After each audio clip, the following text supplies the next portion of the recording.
저 근데 궁금한 거 있어요. 뭐야? 제가 받았던 질문인데 제가 해결하지 못한 질문이기도 하거든요. 네. 최초의 언어. 그거 어떻게 아담과 알아요? 하와가 사용한 언어는 무엇이었을까? 음, 그래서 제가 그거 어떻게 알아? 책도 샀어요. 에덴의 언어라는 책이 있더라고요. 네. 오, 야, 그런 거 연구한 분도 있구나. 그래서 그건 책을 샀는데 그 사람도 모른다. 야. 아, 그 그지. 책을 왜 쓴 거야? 모르지, 모르면. 그거 어떻게 알아, 그거를. 예. 그러니까 최초의 언어가 뭐였을까? 그래서 이제 느낌상으로는 히브리어일 것으로 좀 끌고 가는 것 같긴 한데 이제 확실히 히브리어는 아니에요, 근데. 그래서 저도 생각하기에 히브리어는 아닐 것 같아요. 예. 왜냐면 그래서 히브리어가 고대어가 아니기 때문에, 그러니까 우리 입장에선 고대어인데, 그, 다른 언어에서 파생된 거잖아요. 셈 쪽 샘 무슨, 계열에서 예, 나왔죠. 언어에서 파생된 그러니까 거잖아요. 예. 어쨌든 바벨탑 사건 이전에는 한 언어를 썼을 거 아니에요. 음. 그렇죠. 그리고 이제 그러면 그 언어는 아담과 하와가 사용하던 언어일 테고, 그러니까 이 언어가 혼란해지기 전에 언어는 무엇이었을까라는 게 이제 제가 받은 질문이었거든요. 그래서 되게 고민을 많이 하다가 모르겠다라고 대답을 해주면서 이제 뭐라고 제가 한 얘기는 이래요. 아마도 지금도 한 언어 안에서 이렇게 그 한국말이라는 언어 안에도 경상도 말 다르고 제주도 말 다르고 이렇게 다르지 않냐. 그러니까 아마도 그러니까 각 동네의 말이 다 달랐을 거다. 하지만 그것들을 서로 이해할 수 있고 이렇게 통했을 거다. 그런데 바벨탑 이후로 그게 이제 단절된 거 아니겠냐. 뭐 이제 이런 식으로 설명하고 넘어갔는데 목사님들은 어떻게 생각하시는지 궁금해요. 최초의 언어가 무엇이었을지. 네. 자, 다시 시작하는데, 목사님 빨리 라면 드시고 오세요. 아니 이게 질문. 예. 아니, 근데 이제 그거랑 비슷한 이 질문이 하나님이 태초에 천지를 창조하실 때 말씀으로 창조하셨다 할 때, 이거를 그냥 단순하게, 그럼 하나님 무슨 말로 했을까? 그러니까 한국말은 아닐 것 하나님이 같고, 히브리어로 말씀하셨으니까, 그러니까 이렇게 보는 아니, 그 사람도 질문은 할 있고, 필요가 있죠. 예, 그걸 이제 우리가 이제, 왜냐면 이제 라이프니츠 같은 사람은 만국 통용어 만들려고 그랬잖아요. 음, 그 시도가 계몽주의 때 다 있었잖아요. 음, 그래갖고 만국 제가 무슨 통영어 만들려고 소리까지 문법 체계를 다 들었냐면 구성해갖고 막 연구해가지고 만들려고 그러고 이러니까. 제가 무슨 소리까지 들었냐면 그래서 창조가 그 무에서의 창조가 아니다. 그러니까 그 이사야의 흑암에 앉은 백성들 뭐 이런 얘기 하잖아요. 그래서 뭐 빛이 비추었다. 그러니까 태초에 그러니까 하나님이 창조하셨다는 게 어떤 이렇게 무에서 유를 창조한 게 아니라 이미 사람들이 있었고 그런데 그 중에 아담과 하와라는 사람을 이렇게 하나님의 백성으로 부르신 거고 예, 그게 그렇게 이제 에덴 믿나 봐요. 동산이고 뭐 이런 소리까지 들은 거예요. 그래서 음, 야 그거 신천지가 하는 소리다. 신천지 이만희가 천지창조에 그런 소리를 하거든요. 그러니까 이제 그러니까 제가 들은 질문은 뭐, 그것도 있었는데, 뱀이 말을 하잖아요. 예, 그렇죠. 그럼 예. 당시에 동물들은 다 말을 했나요? 이런 질문들. 그런 거예요, 맞아요. 근데 이제 이 얘기를 한번 하면 이제 할 얘기가 많잖아요. 우리 음, 그 우영우, 이상한 변호사 우영우의 모델이 되는 분이 유명한 그 미국의 동물학자, 여자. 음, 근데 어릴 때부터 자폐로 커가지고. 음, 근데 그 사람이 희한한 게 뭐냐. 언어나 이런 것들이 어눌한데 무의식 세계 속에 어떤 이 소통하는 능력이 있잖아요. 그래갖고 이 어릴 때부터 막 동물들 이렇게 그 텍사스인가 이런 데서 소 도축하고 이런 거 보면은 막 이 어린 친구가 뛰어가서 막 울고 막 이럴 정도로 동물하고 교감을 하잖아요. 그런 게 있다고 보죠. 그래서 요즘에 이게 한편으로 동물과 인간의 교감이라는 게 단순한 언어를 뛰어넘는 뭐가 있는 것 같아요. 그게. 그러니까 언어가 분화되기 이전에 뭔가 있는 것 같아. 아무리 봐도. 근데 이제 제가 뭐 처음에 질문으로 좀 돌아보면, 글쎄요, 뭐 예를 들어서 언어가 다르다는 게, 뭐 여기 사과가 하나가 있으면 이 사과를 부르는 명칭이 다른다는 거잖아요. 그러니까 우리는 사과라 부르지만 미국 사람은 애플이라고 부르는 것처럼, 그리고 뭐 히브리어는 사과가 뭔지 모르겠는데, 그러니까 각자 나라마다 그 개체를 부르는 이름이 다른 거잖아요. 뭐 어떤 특별한 뭐 무슨 목소리 톤이 다르다거나 이런 거 아니라, 뭐 어떤 개체를 부르는 명칭이 다른 거니까 최초의 언어가 무엇이었는가를 절대로 알 수가 없죠, 우리가. 근데 100년 이제 그 전에 질문을 사과를 다시 한번 생각을 네. 해보면 하나님이 언어를 혼잡하게 했잖아요. 네. 그 그러니까 갑자기 그러니까 사과를 이제 사과라고만 불렀는데 갑자기 사과를 똑같은 사과라고 부르는 사람들 그러니까 뭐 언어가 막 혼잡해진 게 이 사과를 부르는 명칭들이 다 달라진 거죠. 보는 그 부르는 말들이.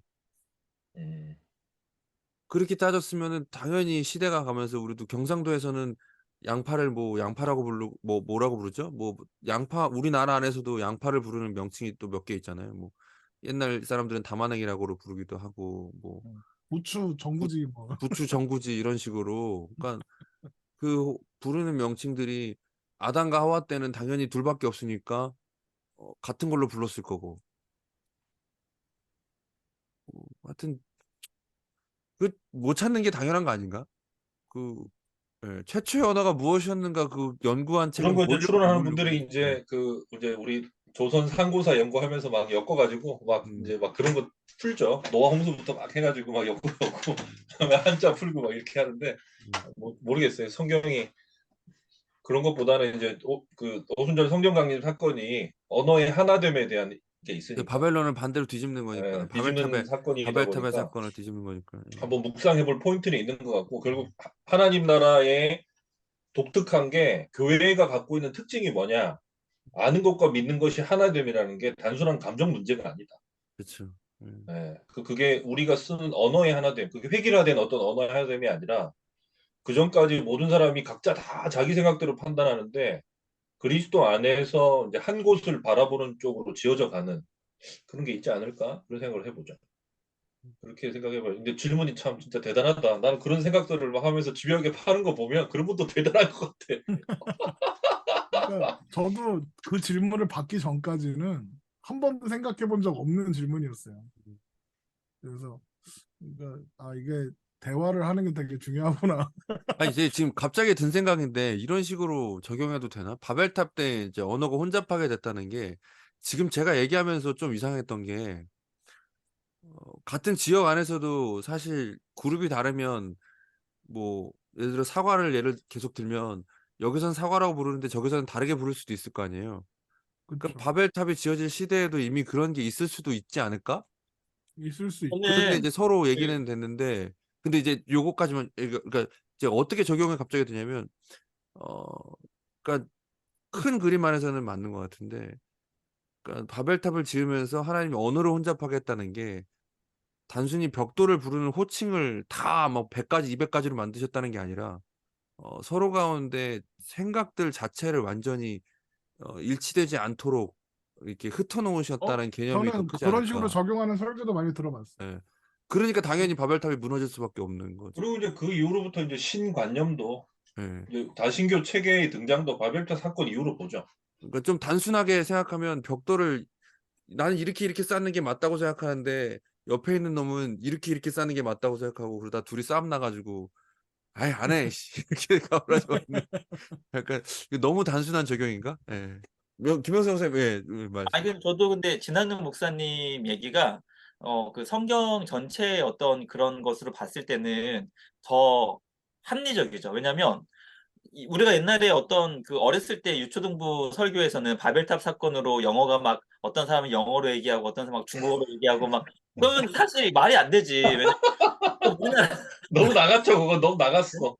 세종대왕이 헌일한 거잖아요. 예. 근데 이제 사실 근데 이제 우리가 그 사도행전 2장의 그 오순절 사건을 왜 언어를 통일시켰다고 얘기하면서도 각국의 나라의 말로 그럼요. 들렸죠. 사실 예. 자기 나라 말을 하는데 그게 이제 언어를 아, 하나로 만들었다는 거는 사실 아니죠. 왜냐하면 다 각자 자기 나라의 말로 얘기를 음. 하니까. 그러니까 그 바벨탑 사건은 이제 그 생각과 사고가 나눠지는 것이 언어가 혼잡되게 되는 걸로 저는 그럼요. 풀이하는 것 같고 그리고 사도행전의 그 각국의 말로 얘기함에도 불구하고 하나님의 큰일을 얘기하는 그 의미의 하나됨 뭐 어떻게 그렇죠. 보면 마음의 하나됨이 어떤 성령의 역사 그러니까 성령의 역사는 하나됨이고 이제 그 바벨탑의 그 심판은 이제 그 생각이 나누고 서로 싸우고 미워하고 뭐 분쟁하고 이런 부분들로 가는 게 맞지 않나. 거기서 뭐 영어가 막 나오고 막 뭐 스페인어가 나오고 막 이런 거는 어 조금 성경 전체 그림을 봤을 때는 좀 더 이상한 해석이지 네, 않을까. 좀 그러니까 전 지금 되게 또 오늘도 이렇게 가슴이 벅차오르는 게, 그러니까 결국 천국에 가서 우리가 맨날 그래. 경험하는 게 그 하나님 나라의 완전한 가운데 서로의 일치, 그 그리스도와의 연합과 그리스도 안에서 서로 간의 연합, 그 지체로서의 완전한 일치를 경험하는 것이 천국이잖아요, 결국에. 어, 그러니까 거기서는 이제 완전한 하나됨 가운데 서로가 어, 그런 바벨탑에서 경험했던 다름과 어떤 다른 것을 지향하는 것이 아니라 이 시대의 교회가 나아가야 될 방향이 또 그것을 미리 선취하면서 완전하진 않지만 우리가 하나를 이뤄가는 거고, 예, 그 그래서 영광스러운 이제 것들을. 중요한 게 그 불교도 그렇지만 포스트 모던한 문화 안에서는 언어가 다르면 생각도 다르다 그러잖아요. 음, 결국 그거예요. 그래서 음, 불교 같은 경우는 불교가 이제 여러 지역으로 흩어져 들어가면서 그 사람들이 갖고 있는 문화 체계 안에서 변하잖아요.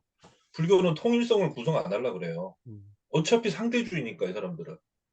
그러니까 인간은 각자가 갖고 있는 언어와 문화 속에 제한돼 있어. 그러니까 거기서 뭐야? 깨달으면 되는 거예요.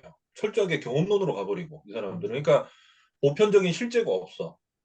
그리고 이제 그런 형이상학이 무너졌다고 보는 거예요. 근데 무너졌거든요. 왜냐하면 형이상학이라고 하는 철학이 뭐냐? 언어의 보편성이에요. 음, 그러니까 데카르트나 라이프니츠 같은 사람들이 만국 통용어를 만들어야 돼. 문법 체계를 하나로 만들고. 이 음, 사람들은 언어를 하나로 획일하게 쓰는 그 명제, 왜 형이상학적 세계를 언어로 포착할 수 있다고 생각을 했으니까. 근데 그게 무너져 버렸잖아요. 그러면 기독교는 뭐야? 이 질문이 나와요. 우리는 어떤 실제론이냐? 언어가 다 다르고, 그리고 모든 전 세계에 있는 교회가 언어가 다 다르잖아요. 그리고 다른 언어에 소속돼 있대. 근데 신앙 고백 안에서 2000년 교회사의 역사는 뭐냐? 언어가 다름에도 불구하고 우리의 고백은 같아. 그리스도 안에서 하나 되는 거죠. 그 성경이 구약과 신약이 놀라운 거야. 그러면 헬라어로 헬라어로 이 사람들이 썼으니까 이제 자유주의 애들은 히브리어하고 그 보만 연구도 있고 히브리어 체계 안에서 하고 헬라어 체계 다르다. 그러면서 그리스 문화가 융합이 되면서 바울 신학이 나왔다. 이렇게 풀잖아요. 말이 안 되는 거야. 사도들은 그런 의식으로 번역한 적이 없는 거예요. 게시언어라는 게 그런 생각도 들더라고요.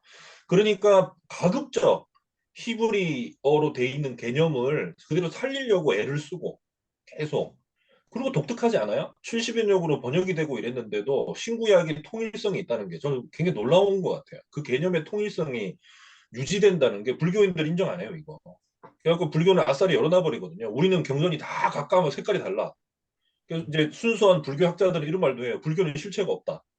교리의 통일성이 없어요. 그러니까 이단 논쟁이 없는 거예요. 지들은 이단 논쟁이 없으니까 불교는 평화로운 종교라 그러는데 그래서 뭐냐? 온갖 사이비가 다 나와 거기서. 음. 불교의 사이비가 얼마나 많은지 몰라요. 그래도 기독교는 막 솔직히 불교야말로 우리는 이단 논쟁이라도 하잖아요. 근데 이 거기 새끼들은 규정할 수 그런 있는 것도 게 없잖아. 없겠네. 사회비를 규정 자체가 안 아니, 되겠네. 불교 안에 얼마나 힌두교, 불교 안에 또라이들이 많은데, 왜 우리는 그 미국을 뒤흔들었던 교주들 다 힌두교 교주들이고 불교 교주들인데요. 음, 그러니까 이게 신기한 거예요. 사도들이 왜 자기들이 아는 것과 믿는 것이 하나 된다라고 말하면서 그 보편적인 신앙 고백을 담으려고 노력을 했을까?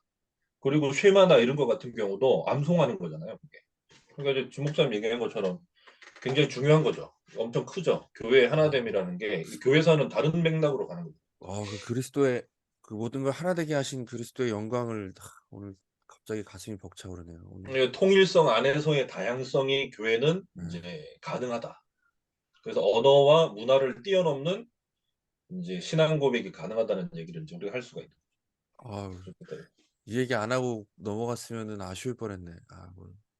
요즘 왜 이렇게 적용을 잘하셔? 요즘 은혜가 많으신가 보나? 은혜가 그러니까 우리 많은 건 사모님과도 언어가 달라서 둘이 싸웠지만 그리스도 안에서 아, 하나됨이 있다. 그리스도 안에서 와야 되는데 그리스도를 제외하고 보고 있어.